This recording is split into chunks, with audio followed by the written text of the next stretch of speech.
I was born in the state of Washington. My wife and I went to high school together at Sammamish High School here in Bellevue. I then went on to go to the University of Washington.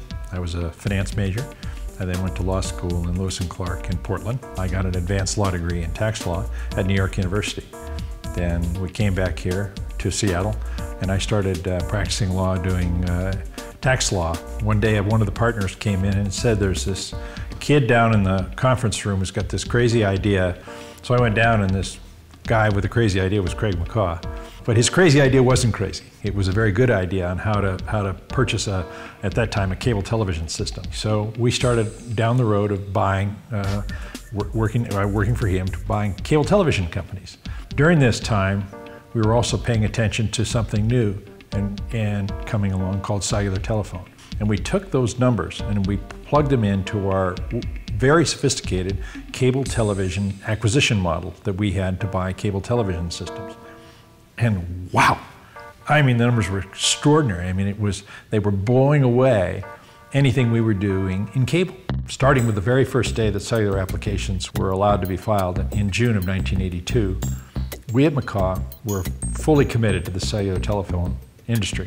We were all across the country. We were the largest cellular company in the United States at the time. We were very involved in the formation of CTIA and the operation of CTIA.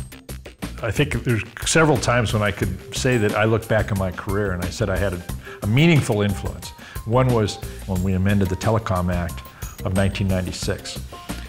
What we did in 1996 is we went to Congress and we said, we need you to preempt the states from affecting zoning or cell site placement under the guise of RF, health issues on RF.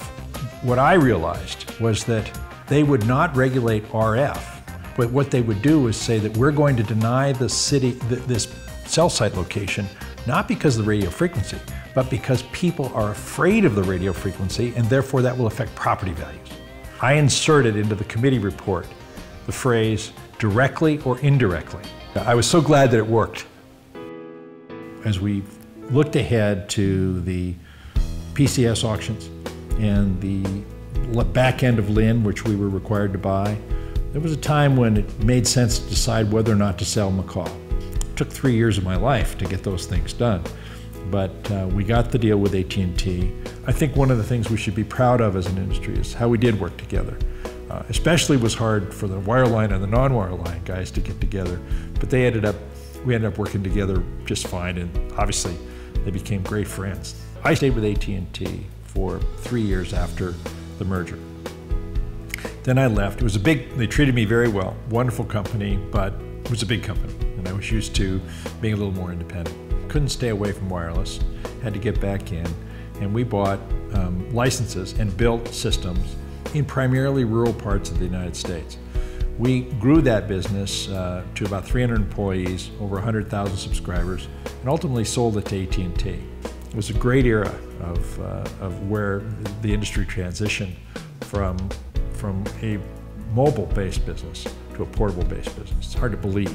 People kind of forget that we actually used to drill holes in your car when you had a cellular telephone. But it was a time when that was very important, and we were very instrumental at McCaw in driving that. We had 4 sons, have 4 sons. My wife came home from church one day and said, they needed a cub master and I volunteered you. And all 4 of our sons became Eagle. I kind of thought I was done. Then they said, gee, we'd like you to be at the district level, and then we'd like you to be at the council level. And I was a council president. And pretty soon I'm too dumb to say no. And so I'm currently serving a 2-year term as the president of the Boy Scouts of America. I love baseball. I always played baseball as a kid. I became one of the owners of the Seattle Mariners, and this was in 1992, and we've owned the team since then with a group of people, and it's been a wonderful experience. I started flying probably 30 years ago now. I've flown jets. I currently have a Falcon 2000 LX. I'm type rated in 4 types of jets. There's all sorts of training that's required to take place, but if I didn't enjoy it, I wouldn't do it.